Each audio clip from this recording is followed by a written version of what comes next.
Peril.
Freestyle Friday, Emos, and we're back, y'all.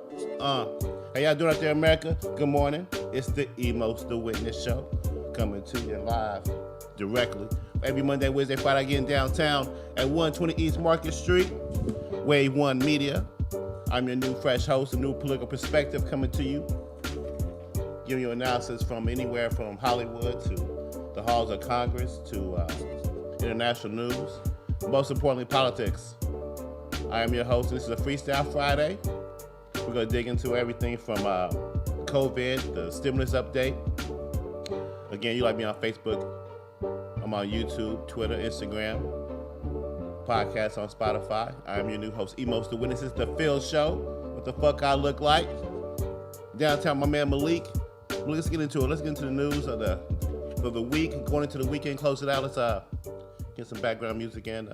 Just dig into it. Actually, I want to talk about a lot of things. Actually, I want to talk about again, like I said, the COVID update, politics, update on big tech, media, and the current back and forth on keeping our right to freedom of speech and right to protest and avoiding censorship from all the powers that be. So again, I started this show back in late 2020 to bring a new voice to America after all the nonsense that we've been hearing in politics since up to the 2020 election. Just fed up, man. Just fed up. I'm sure a lot of Americans have been. We've seen our constitutional values and some of our laws under attack. We've seen some laws change last minute before the election, and we've seen a lot of leads in the media. We've seen investigations that were shoddy, investigations or even I guess you would call witch hunts, if you want to call them. We've seen a coup attempt. We still see a coup attempt. We've seen attempted coups. Might be even saying that right. I'm not sure. But anyway, we've seen a lot of nonsense in America the last 4 years, at least in my view. Actually, I've seen it longer than that, and it's slowly eroded my faith in American politics and leadership. It slowly pulled me back from having any kind of thought that we have a pretty high our integrity is pretty high when it comes to our politicians. You see it sometimes you don't see it, but more often than not, though, you see the deception, you see the corruption, and I'm here to expose that and bring accountability to these leaders. And I want you guys to be a part of that. I want you guys to be witnesses. Remember that I'm a witness. I'm not someone who's trying to sway your opinion or try to make you think a certain way. I just want you to go through these articles, these news, and these issues with me, and let's dive into it. Let's find out who's telling us the truth and who's giving us shit. When we look up and say, "What the fuck I look like?" End of the day, and that's what the Phil Show is all about. Emos the Witness. Again, hit that like, subscribe button. Bring you live news, politics every Monday, Wednesday, Friday from 10 to 11 a.m. downtown at 120 East Market Street. Catch me down here at Wave One Media. Come down and get you a show. Spread your voice, your opinions, okay? Lend another voice. Fight against mainstream media. People who want to sway your opinion without even any kind of real information or misleading information. So let's push back. Let's start a new day. So let's get into the news. I'd like to talk about on the Freestyle Friday. I'd like to kind of just talk about everything. Kind of give you a little more updates on things we talked about in the past, and talk about some of the current events that are going on, and all the main issues that we've been dealing with for the last year and a half. And that includes COVID and all these vaccines. We'll get into that. Rogue politicians. Still dealing with the fallout of the election. Still dealing with some of these Democratic leaders who are in office and some of the corruptions that they've been a part of, and we'll give you updates on that as well. Mainstream media and what's going on with them as far as how they're changing and how they're being reviewed post 2020, and of course I want to give you guys an update on big tech and their attempts to censor the whole world, including Australia and France and whatnot, and what that bodes for us in the future. Again, I'm a very staunch opponent on the Constitution and and freedom, and the freedom to walk about and be who you are, the freedom of speech, the right to bear arms, the right to protest, open, not open borders, but like I said, just the ability to be free and not be subject to any kind of big brother type overhang, or as minimal as possible. That's kind of what I kind of am. Not, like I said, I'm independent. A lot of my views are just a little mix. Basically, on, but it definitely it centers on freedom, and individuality, and creativity, and being able to you know dream big and produce big and grow and be who you want to be, without any kind of restrictions. And that's what I think this country provides the most of than any other country in the world. And we must hold true to that. We must keep that going. We must continue to teach that and pass that down. Now, I'm not saying this country is perfect. I'm not saying our documents are to scale in the current culture we live in. We must adapt as well. We must refine our foundational values and traditions and laws. But we don't need to blow them out the window. We don't need to just revamp the whole thing from scratch. So, when I diatribe, I'm Emos the Witness, your referee, your host, your witness, your guide through everything going on in the world, from current events to politics to news. So hit that like, subscribe button, like me on Facebook, Twitter, Instagram, YouTube, all that nice good stuff. Website is coming soon, emosthewitness.com, where we hope to provide you more content, more quality content, more editorials, more interviews, news that you don't really hear about, updates you don't really see in mainstream. So grow with me. This is episode 35. I ask you to grow with me, build with me as we, work on this show, this project, and we could all end up becoming something that's very influential in each and everyone's lives and each and everyone's um, um, area of influence, right? So when it comes to voting in 2024 and 2022, you'll be insightful. You're being well informed to who your leaders are and who's on your side.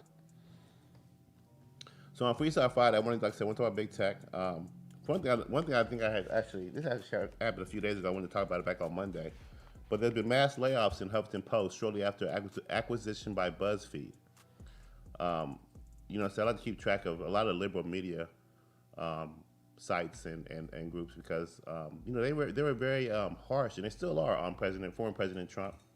And I want to see how that impacts their bottom line after post presidency.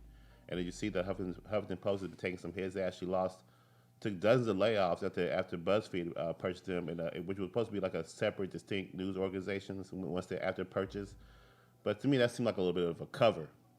I think that, like I said, a lot of these news sites no longer have Trump, or even big tech with Twitter. Banning Trump from Twitter actually I think was a bad move. But anyway, I don't want to jump to that part. But as far as mainstream media or even social media goes, the Huffington Post has been a very misleading site, and amongst other liberal sites for a while. They did their fair share, and BuzzFeed, of course, did their fair share definitely in 2016 with the Russian dossier, with the peddling of that in the media. Huffington Post and still has been posting a very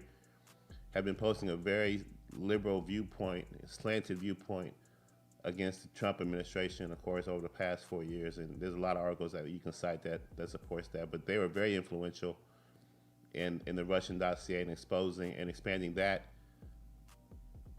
content and that misleading information. And of course, the backtrack has been very quiet as opposed to how it's been expanded across the news media back in 2016. So. So it's kind of cool to see that they're taking a hit, and about see this is being covered in a manner which is not really a big deal. But when you shut down your Canadian operations as well, and you're having dozens of layoffs, then something's awry. And American people have spoken, and they know who to trust and who not to trust. The wool was pulled over their eyes, and we're sick, we're fed up. So big tech and big media is under attack. We're swaying and changing who we listen to, and then you can diversify the media industry if you just come out and give your voice as well.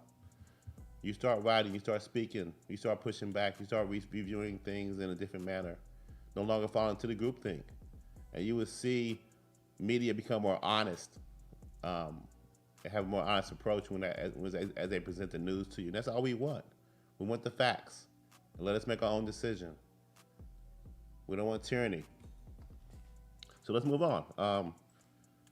Again, also, Twitter is also, well, Facebook and Twitter. I don't have an article out there about this, but just to kind of follow up on what's going on in Australia. As you know, Australia passed a law making Facebook and Twitter, social media sites in the United States, pay for content in Australia. As a result, Facebook just bans Australia altogether, the whole country, from their site. There's a lot of backlash facing that, and you kind of wonder who's going to win that battle. Who's long term. Will Facebook bow down and actually give in to Australia or not? And if they don't, it just shows you how powerful big tech will be. If they can do it to that country, they can do it to a lot of countries. And they reign supreme on content. One silver lining, though, I guess, is that they're going to allow authoritative news sites to kind of have, to be shown in Australia, I guess. So basically, if it's authoritative news organization or forum that's providing content that's needed, information that's needed for society, for a community, they'll let Australia see that. They'll let the citizens see that on Facebook. But other than that, it's a restriction, and it's another censorship move. Just to kind of go into that, I don't think I have that article pulled up, but there was a quote about Australia. Facebook basically saying, "Hey, we had no choice but to go ahead and focus on our bottom line and pretty much censor the whole country of Australia."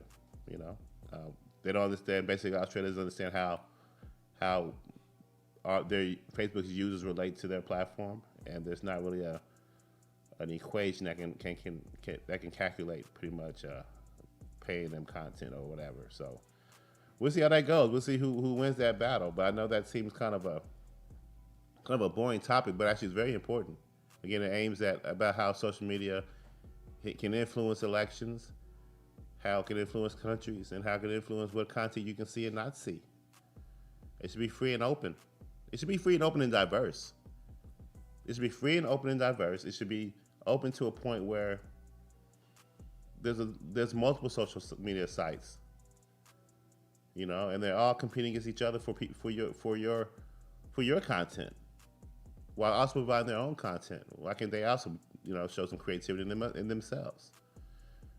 They're all bait and switch. They're going to start going to this account process in a minute. They gathered all the information, and now they want to keep it and use it to their power and to their advantage. What do you bring to the table other than a platform? You didn't get all this power anyway. I don't want to get too far into big tech because it's a Freestyle Friday. I want to keep it moving. I want to talk about the stimulus and the bailout, the $1.9 trillion package that, of course, was signed into law by President Biden yesterday, actually a day early. So, of course, a portion of that goes towards the COVID-19 relief plan. And I think the checks will be deposited or rolling out this weekend, actually. Also, in addition to that, as a bipartisan deal coming out, I think that they're going to actually think about expanding the PPP deadline for a couple of months as well. So look out for that for all you small businesses out there. And I think that's where the biggest impact is when it comes to the COVID-19 relief is that PPP part. They opened it up to a lot of small businesses initially, and then also went out to a lot of gig employees, a lot of sole proprietors and independent contractors, and that's cool. You're gonna start seeing a lot of individual entrepreneurs spurring up in this country, and then also you're helping all the small businesses that have been affected by the shutdowns. I think that approach and those key target moves are key to having an effective policy, an effective bill. But the other part of that bill, man, is much to be desired. Again, one thing that I've told you about is to be wary about, a spending package, man, that is just too obtuse. It's just not right for our economy. I worry about inflation. I worry about war. I worry about gas prices and things like that. Of course, as you know, the military-industrial complex believes that war spurs an economy. Any kind of pandemic, any kind of issue, any kind of global event. There's victors and spoils. There can be a real boost to your economy when you have military spending. and we have war. And that's just the fact of the matter is, and but like I said, according to this 1.9 trillion dollar bill, it's like I said, you have to watch out. I read this paragraph from Unbiased America. It really is a blue state bailout. We read these facts. I'm gonna read this to you guys. The American Rescue Plan just passed by Congress sets aside roughly 350 billion out of the nearly 2 trillion for funding states and local governments. As you guys know, that is part of the bill. Now, based on the most recent estimates by the House Committee on Oversight and Reform, blue states, which are the ones who voted for Biden in 2020, get just over $70 million more than red states, which are the ones who voted for Trump, those states. Now, Democrats call their current massive spending bill COVID relief, like I mentioned in previous shows, but the $500 billion bailout of state governments have nothing to do with COVID-19 relief. Plenty of states are doing poorly physically, but generally this has nothing to do with the pandemic and everything to do with their own mismanagement. So, according to the data, 20 states actually saw their tax revenue rise over and over year for period. Hold on, this is key. Sorry, somebody asked me if I was Darth Vader outside. Threw me off a little bit. According to the data, 20 states actually saw their tax revenue rise year over year for the period of April through December 2020, the first 7 months when the pandemic lockdowns were enforced. 16 additional states took only a modest hit in terms of tax revenue, losing less than 5%. Again, no cause for a bailout. As I told you, as the economy is a state-by-state issue, a lot of these states are doing well economically, you know? So, this bailout was really mostly for Democratic states, blue states who ran their governments poorly locally. And there's facts that point out to that. You look at the riots of the summer, you look at Whitmer, Cuomo, you look at Newsom, and we're going to get into these individuals and updates on these guys as well, and all the damage that they've caused. You got a recall in California. You got hush money from Whitmer, Cuomo. And the theory is, and the theory that's going around right now, and I really believe this. Like I said, this was all organized, all premeditated. Okay, you have a president in 2016 that got elected by surprised the hell out of everybody and Democrats, those who weren't in the know, those who were, just kind of walking around aimlessly about what's going on in the world. Didn't see Trump's rise. So they spent 4 years kicking and screaming, huffing and puffing and pouting. Investigations, frivolous accusations, frivolous, trumped up news charges or hit pieces, still under attack for 4 years. One of those strategies was Democrat leaders to damage their states. Highest unemployment rates are in Democratic states.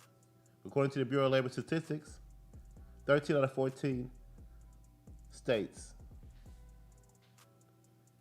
have the highest unemployment rates, or doing worse. 7 of the top 10 states, lives were lost. Well, the most lives lost during the pandemic were Democratic-run states, according to the Bureau of Labor Statistics. And you look at those states. I always like to highlight those major states. I like to highlight New York and Michigan and California, key battleground states. A lot of these liberal states, on purpose, ruin their local economies to make Trump look bad, to get him out of office for 4 years. And now that they won, now that they've done that, they got to bail him out. $70 million more. They got to clean up the mess they made. The summer riots, where lives were also lost, but some reason don't get highlighted as strongly as the Capitol riots. Trump's still taking hits from that. He did a lot of things wrong during that moment, politically. Shut him up. That was the final little battle. But as we see, Trump still holds a lot of sway, and he'll be back in 2022 and 2024, still adding influence, still draining the swamp, still clean up his own party as well. But let's get into these individual leaders. Let's look at Cuomo. Like I said, this guy is hanging on by a thread, and he won't give up. Now he's facing impeachment charges and inquiries, and he's saying he won't step down after all the things he's done. See how greedy people are? See how greedy our leaders are? We don't want you in power, but you won't leave at all. We got to force you out by recalls and and just and like I said, the Democrats, you can tell they're fed up. I mean, each article, each day you have things mount. Each day you have a new allegation, a new issue um, with Cuomo. Now you actually have like let's say the call for his resignation, and you have police reports filed. Let's get into this article we have right here. Cuomo governorship hanging by a thread as allegations mount. Police reports filed. Legislatures move to impeach. Now he refused to resign from his governorship as more details emerge from dueling allegations of sexual misconduct and his handling of the COVID-19 nursing homes. As you guys know, he downplayed the number of nursing home deaths due for political reasons in the state of New York. Not only that, he sent sick patients back to nursing homes where there was increase in deaths. You look at the mismanagement overall. You had a ship that was sent over by the President Trump, and he didn't use it. He had ventilators held up in warehouses that he claimed he didn't have, and he complained about not having any ventilators. That the sexual conduct allegations, all this stuff is icing on the cake. I look at his leadership during the crisis and how he tried to use it for political gain. You guys remember how the COVID-19 team would have a press conference and he'll turn right back around and have one right behind them or before them? Like, who's this governor to say New York and then the media is giving them a national platform? Oh, they wanted Cuomo to run for president at some point. Now they see how grimy, how dirty, how snaky he is, and they're trying to get out from under. He's bad PR. So now they throw him to the wolves, right? And deservedly so. This guy's bad for business. And his brother on CNN. You can tell the bias. You see it. And here at Emotional Witness, we're here to expose it. So hit that like, subscribe button. Hit me on Facebook. I'm on YouTube, Twitter, Instagram. You can catch me, hit that. Website's coming soon. We record a podcast on Spotify, but we're coming to you live every Monday, Wednesday, and Friday, ladies and gentlemen, from 10 to 11 a.m., 120 East Market Street at Wave One Media. Okay? Emotional Witness, you guys. So like I said, we'll keep digging into these issues and exposing these politicians and give you guys updates on where they are and how we can continue to clean up our leadership. And you keep on running up and you come up and keep providing a voice as well. Providing your own impact in your own individual way. And I'm here to promote that for you, support you in that. But yeah, so you see, Governor Cuomo is a politician, man, is a Democrat governor that we must get rid of. We have to get rid of people like this. They don't have the best interests of the people. And when their dirty laundry comes to light, the American people and leadership locally have to step up. And it's good to see that there's an impeachment inquiry, and this guy doesn't want to leave, but they're going to keep fighting to get him out. So we'll stay up on that. And I guess Mayor Bill de Blasio as well is also finally turned on Cuomo and seeking his impeachment as well. So, and he's no good. He's no better. But one at a time, right? One at a time. Now this one has to go for sure. Michigan GOP to probe Whitmer, $155,000 hush money deal as a new severances emerge. Now she's also Governor Whitmer of Michigan. She also is under scrutiny for her nursing home miscalculations and numbers being misled for political purposes. Look, you don't play with that kind of stuff. Family members' lives have been lost. People in nursing homes have had it. It's an untold story in most cases, and a lot of families have been battling this and suffering from it. And to play with the numbers for political reasons just shows you how some politicians and some administrations think of the American people.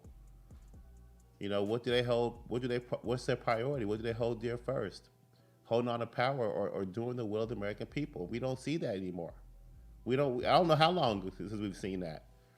Don't think this COVID relief bill is something to do on behalf of the people. It's a political move. It's to secure votes, for one, and also to pass a massive bill that's full of a lot of pork, a lot of stuff we don't need, a lot of deception, and like the Unbiased America post stated, it's to bail out blue poorly ran states the last 4 years, liberal states mainly. when we see that during the Trump administration, a lot of red states, a lot of states, and I gave you the percentages, the numbers, they were doing well. They're doing well economically. The massive bailout was really not needed, but a COVID targeted plan for the people, for these restaurants, for these venues, for lower income individuals needs to be. It was needed, and I'm glad to see that part. But yeah, I mean, like I said, so she's facing Governor Winter is facing. She's under fire for an expensive separation of confidentiality deal with her former health department director that experts are calling a rare arrangement that may fuel distrust. It's hush money, according to legislative Republicans who plan to investigate the 155,506 payout they contend was designed to ensure Robert Gordon would not discuss controversial COVID-19 orders that were developed behind closed doors. So she's bribing people. I mean, I don't know, man. I mean, like I said, she had a lot of draconian laws in place during the COVID-19 pandemic last year, and a lot of pushback by the Michigan community, by a lot of Michiganders. I used to live in Detroit. It's a beautiful state, beautiful city as well. The people are wonderful. People are very down to earth and very authentic, and they love their city. They love their state. They got a lot of pride up there in Michigan, and a lot of changes has occurred. When I was up there, I saw a lot of development, a lot of coming back. That's a hidden story. You can watch out for Detroit in the future. It's gonna be a world class international city. Trust me. I see what they're doing down there in downtown. I see what they're doing in the area, and I see what they're doing in connection with Canada. You can look out. You can look up. You can look up about 10 years and like, wow, look at the state. Look at the state of Michigan. Look at Detroit. That's damn near. That's Singapore. I'm serious. But we gotta get the leadership out of there. And Governor Whitmer is where we need to start. And you're seeing that, come out as we go. You sort of see articles come out where even their actions can't be hidden. Cuomo, you Newsom, what you guys have done the past 4 years, it cannot continue. American people are pushing back, and it's not about party. It's not about party. It's about politics. It's about freedom. It's about our Constitution, about our values, and people want to protect those things and protect their children's future. And we must keep these politicians accountable. So with the Biden administration. So like I said, hit that like, subscribe button. You have me on Facebook, Twitter, Instagram, YouTube. Emotional Witness, The Phil Show. Phil Show, Center for What the Fuck I Look Like. Right? Every Monday, Wednesday, Friday downtown. 10 to 11 a.m., 120 East Market Street. Catch me live. Like I said, these politicians got to be held accountable. So we're going to Governor Newsom.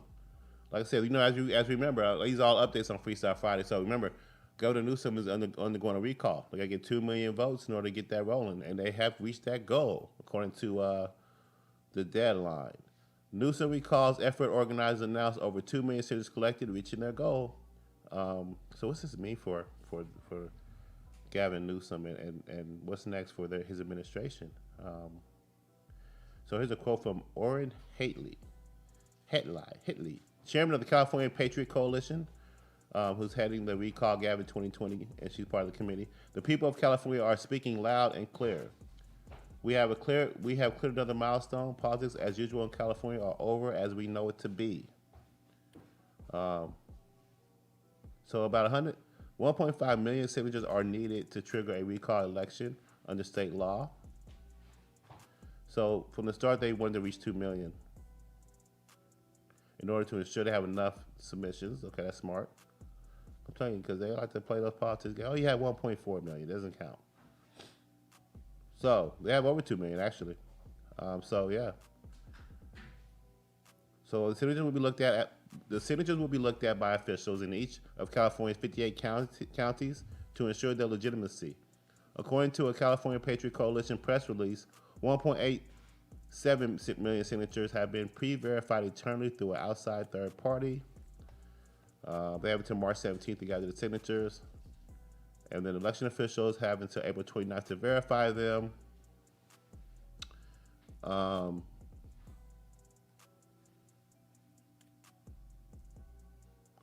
yeah, Governor Newsom, with his reaction, he's been kind of, they say he's demurred, saying that he's focused on his work as governor. But he had to say the state speech on Tuesday night, and he's quoted as saying, "So to the California critics who are promoting partisan power grabs and outdated prejudices and rejecting everything that makes California great, We say this: we will not be distracted from getting shots in arm and our economy booming again. So yeah, that's his response to the recall effort, calling it a distraction, pretty much. Um, yeah, so we'll keep you guys posted on that. It looks like April 29th will be another key moment. We'll see if they have the verifiable votes, and we'll see if the lawmakers proceed with the recall at that point. So it's good, like I said, it's good to see the American people pushing back at poor leadership or misleading politicians or corrupt politicians, and we have to keep on bringing that news and bringing it to light here on the Emos to Win This show. So it's good to see that, and again, like I said, we got to hold these politicians accountable, and again, that starts with the Biden administration. At the very top, like I said, I don't even really, um, I don't feel that his administration is legitimate. I don't. The fact of the matter is, I feel like the 2020 election needs to be reviewed again. It needs to be reevaluated as far as the absentee ballots go, the early voting, the ballots received post election, even the systems, all that, the electronic system. You see what happened in Georgia. They're changing the state legislature changing some of the laws to make sure that our vote is integral, that it counts, that it's impactful. As some people we feel that it wasn't in 2020, that we worry about how our future elections and midterms and beyond, locally, state, and nationally beyond, will go on in the future. So, but we're here now with the Biden administration was accepted, and so, but as part of that, I'm going to hold them accountable, and and one of the reasons why I look at them with a side eye because they're misleading. And here's an article that I found regarding COVID-19, how the Biden administration continues to want to try to take credit and wants to fudge the numbers. Again, the messaging on this pandemic is much to be desired over the past year and a half. I think we've been in a lot better place as a country if scientists and politicians and leaders from all aspects, doctors and nurses, spoke as one message, or even if they're dissenting opinions, they weren't censored, and we all bring it to life where people can be more informed. And that's still going on today. Okay?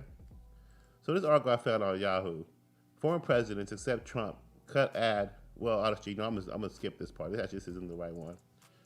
I'm gonna skip these first two, but actually here it is. AP fact: Biden administration wrong on vaccine pace in the elderly. Now, it's like a fact check article. Finally seen a fact check article on the Biden administration that's pretty concise, pretty thorough. And it kind of goes into pretty much comparing what some of the statements that Biden said after he signed the relief package. So here's some of the statements. President Joe Biden wrongly claimed the U.S. vaccinated a record 2.9 million people on Saturday, while his special advisor on the pandemic exaggerated the share of older Americans who have been fully immunized. Biden said, quote, on Saturday, we hit a record of 2.9 million vaccinations in one day in America.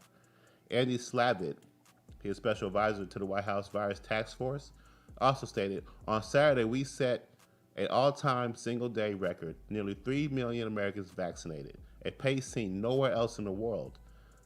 Now, the facts are the claim is off base. The Government Center for CDC and Prevention reported that 2.9 million doses were recorded Saturday, but the totals come from multiple days of vaccinations. Only 1.56 million doses were vaccinated Saturday, as currently reported by the CDC. Now, so that's a false. It is misleading. That's wrong. Now, Slavitt also went on to say, in terms of protecting the most vulnerable, the elderly, our core duty as a nation, when we came to office, 8% of people over 65 were vaccinated. Today, 60% are vaccinated. And according to the CDC new guidelines, vaccinated parents can now visit and hug their grandchildren, and in most circumstances without wearing a mask. Now, the facts are this is wrong. He is counting people who have received only their first dose as immune and able to mingle. Public health officials stress that only fully vaccinated people can safely be around each other and low-risk people without the distancing and masking recommended for the population at large. So that's another false.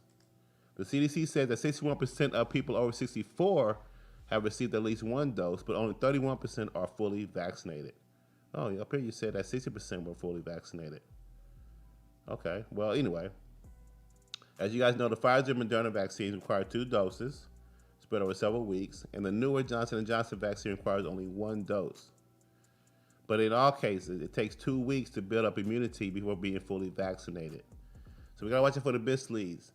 And also, we gotta talk about Pfizer, Moderna versus Johnson& and Johnson. See, there's a politics being played with this COVID, even with the vaccines, with the messaging, who's winning. It's a class system. China, U.S., who's in charge, who's leading the world and keeping everyone safe and healthy. And even with these drug companies, you can tell by reading these articles. It's pretty much Pfizer, Moderna versus Johnson& and Johnson. What you gonna do? Who you gonna select? Right? And it's just kind of like you have to kind of be mindful and watch out what's going on. And what I like to see is, if you notice, if you notice, really, the Pfizer and the biotech vaccine was pretty much created during the Trump administration and promoted as very effective drugs, and they're still out there today, and people are using them. It's a 2-shot option, 2-shot solution, and then you got Johnson & Johnson as the 1-shot. And you kind of see that kind of came out about during the Biden administration, right? You start hearing more and more about Johnson & Johnson being promoted. So that kind of stuff makes me worry here at Emos to Witness, the Phil Show. Episode 35. It makes me worry. Okay? Hit that subscribe button on YouTube as we get into it. I'm liking me on Facebook, Twitter, Instagram. But see, the thing is, it's like this article here by MarketWatch. Pfizer Biotech real-world study shows COVID-19 vaccine dramatically lowers cases, hospitalizations, and deaths. So we see that Pfizer vaccine is working. It's showing that it's effective. It's showing that it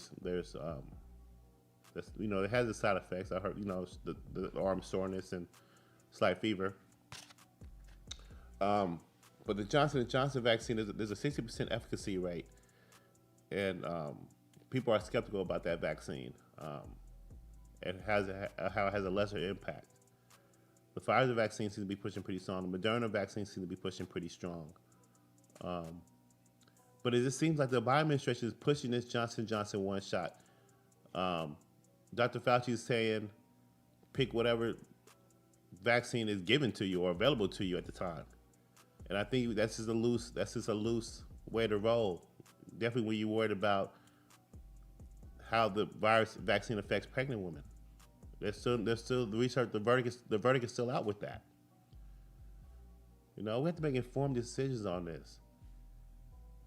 And if you look at you look at the class system, you look at the politics being played with this virus. You look at how, as depicted, as it's being shown, a lot of the first world countries, a lot of European nations are buying up, as I mentioned before, all the Pfizer, Moderna, and Johnson & Johnson vaccinations. And our third world countries are being provided the Chinese option vaccine. And for me, if I'm gonna choose one, if I'm gonna take the vaccine, which I'm trying hard as hell to avoid, to be honest with you, it's my opinion. I'm gonna pick the Pfizer Moderna vaccine, the 2-shot option. It just seems to me that the Johnson & Johnson is the one they want you to go with. But I just don't know about Johnson & Johnson. In this article, like I said, from MarketWatch 2, is an opinion piece. The backlash against Johnson & Johnson's COVID-19 vaccine is real and risky. And here's exactly how to make the rollout a success. See, even though this vaccine has some question marks, the media wants to keep pushing it out. They want to show you how we can roll this out. And on top of that, Biden just purchased 100 million doses of the Johnson & Johnson vaccine. It's like, why would you want to purchase the 100 million doses of the Johnson & Johnson vaccine when, in fact, the Moderna one seems to be more effective? There's a political game being played. There's also a big money game being played. Who's supporting who? Whose hands are in each other's pockets? If the Biden administration is elected, does Johnson & Johnson get that contract? Get that, do they get promoted more? That one dose solution that's not really that effective, If Trump reigns in power, then we're pushing Pfizer and Moderna, or did Pfizer and Moderna actually do all the hard research and actually get that virus out there a year early than normal through major collaboration and effort? But yet it's that Johnson. I don't know, but the same thing with the pipeline, the Keystone pipeline. A new administration comes in, shit gets shut down. And who benefits from that? Well, the railways. Warren Buffett. No more pipelines, right?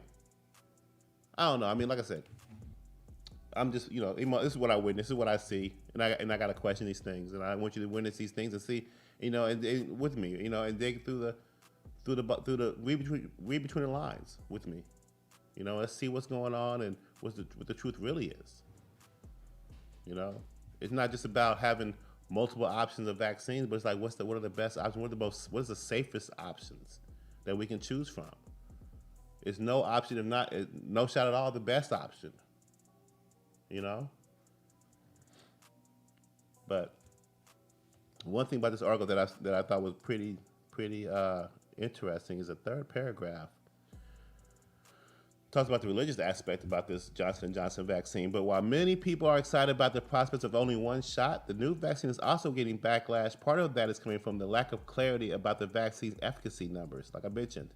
And part of it is more nuanced. On March 2nd, the Conference of Catholic Bishops urged Catholics to avoid the Johnson & Johnson vaccine because it uses lab-grown cells that are clones of fetal tissues derived from abortions in the 1980s. Even as individual Catholic dioceses have provided contrary guidance, as has the vaccine itself. Oh, wow. See, that's an angle that I didn't even see until, I actually read this previously. I was like, wow. From the religious standpoint, they're using lab-grown cells that are clones of fetal tissues derived from abortions in the 1980s. Why the hell would you want that in your arm? Inside you? I don't know what that's going to do to me. I don't think I want that in. Like I said, I mean, I think it's a money thing with Johnson & Johnson. I think it's a money thing and a health thing. I don't know if they really care about the American people as much as they care about making that bottom line being promoted. Like I said, these are the same people that had that talcum powder, So there's just things I want to bring up and bring to light and bring to your frontal lobe, and hey, you make a most informed decision that you can for you and your family, But as emotional witness as I stand here, I need to give you my opinion every now and again. And right now, my opinion is I'm going to avoid this vaccine personally. I'm gonna wait till more information comes out. Even people that say they got it, it's still a short term. I want to see what the hell is gonna happen in 10 years, 5 years. What people gonna be looking like then, But I'll keep that immunity up by just trying to be the best person I can be as far as eating healthy, staying in shape and staying vigilant and 6 feet apart, mask, all that stuff when I'm in public. But they gotta sort this out. And the first thing the American people gotta do, the first thing leadership has to do is sort out the messaging. And it may be getting better, but I just see a lot of politics being played when it comes to this vaccine and when it comes to this whole pandemic. So keep that in mind, and there's more information for you to go on from there. You must win this show. But let's close this show out. Let's move on. I just want to like I said, there's some things I want to notate. Biden has yet to hold a formal news conference, and he's raising accountability questions. This article I found by Ben Gittleson from Good Morning America, actually. So you remember Trump, man, he was very, Trump, even though he was under attack a lot, he's very transparent. A lot of news conferences, a lot of questions being asked. You've seen the hostile media asking questions.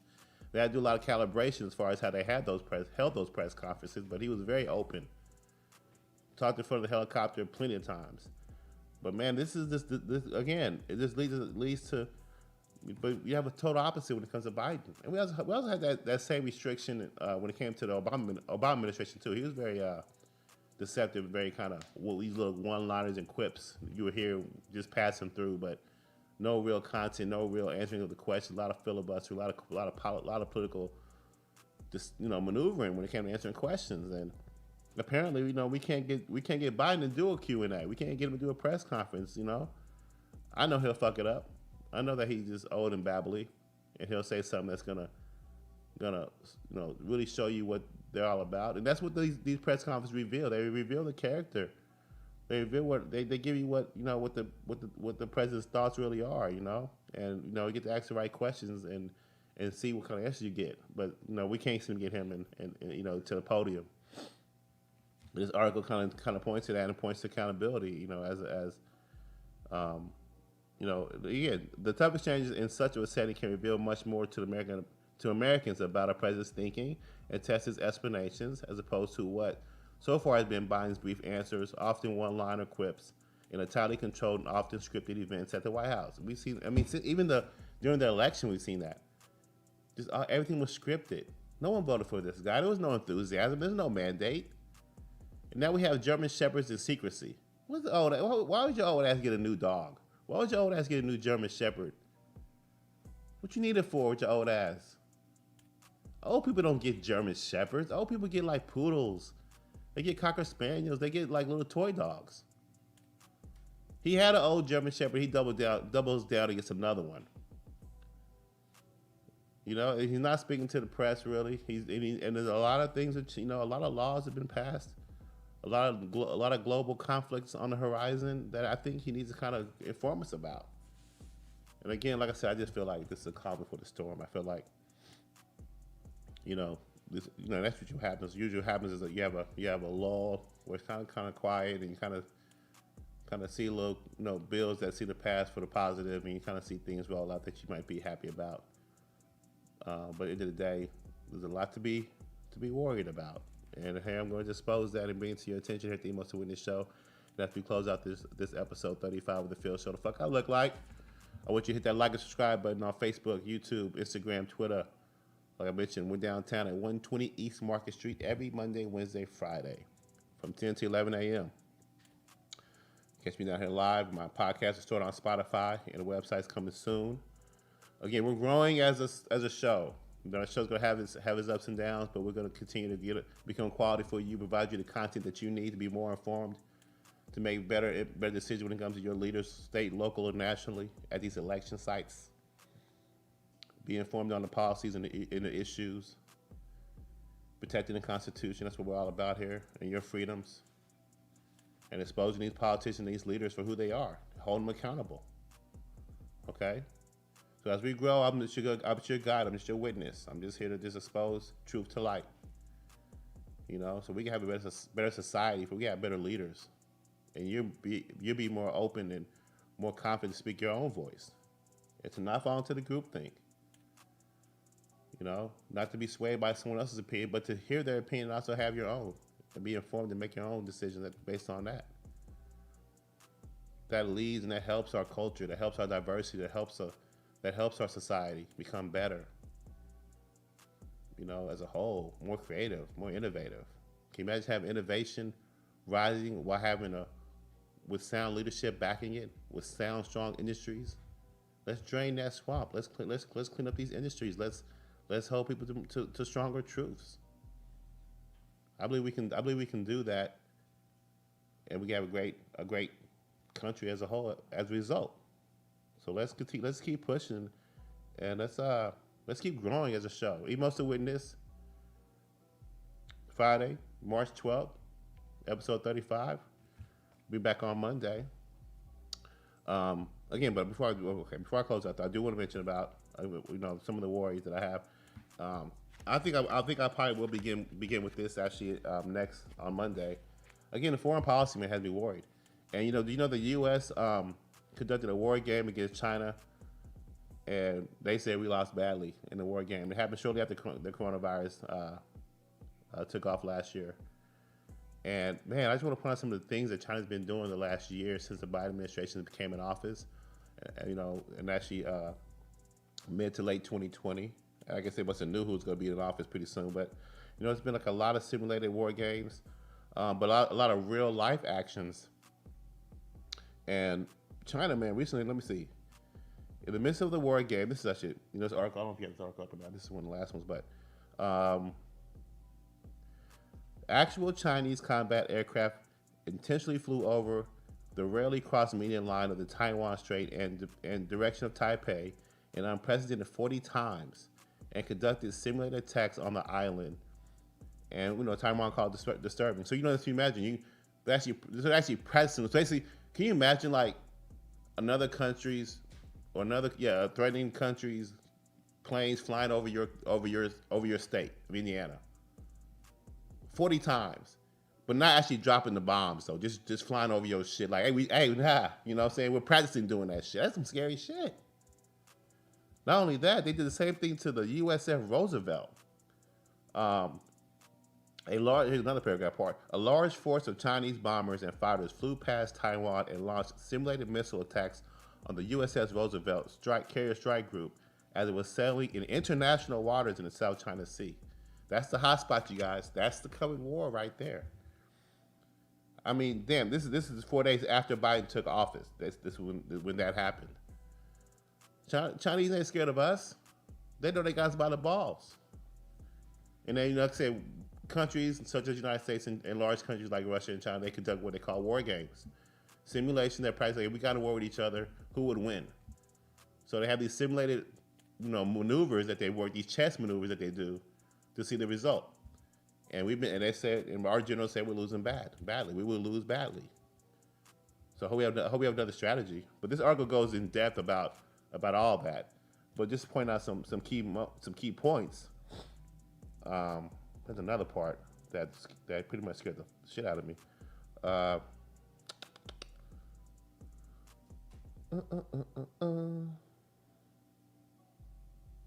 Yeah, like pretty much. I mean, they have a strategy pretty much. It's not to let the United States build up militarily and around their region like we did in the Middle East during the Iran-Iraq war. So they know. I mean, they know that they learn from their mistakes. They watch us very closely. They learn from other countries' mistakes. They watch us closely, rather. But a lot of people said this is that we had the most. This is becoming. Let me see. The United States. Let me read this special report. Let me see. Yeah, here's a quote right here.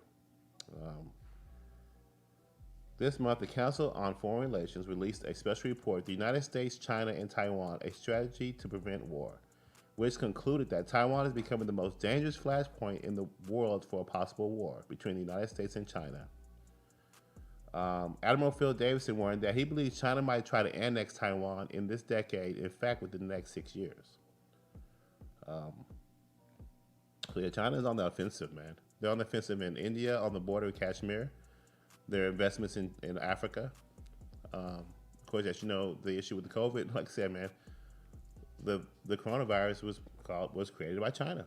The trade war, like I said, it's a real war, and it can always escalate. Cold War to a hot war. And when they're not talking about that stuff in detail, it's on us to bring it to light and to be worried, because like I said, the world sees things differently, and we may be oblivious to what's really going on out there. But when you see the build-up militarily by China, and when you see, according to this quote right here, or this little part right here, China actually said they actually think we should be prepared for war.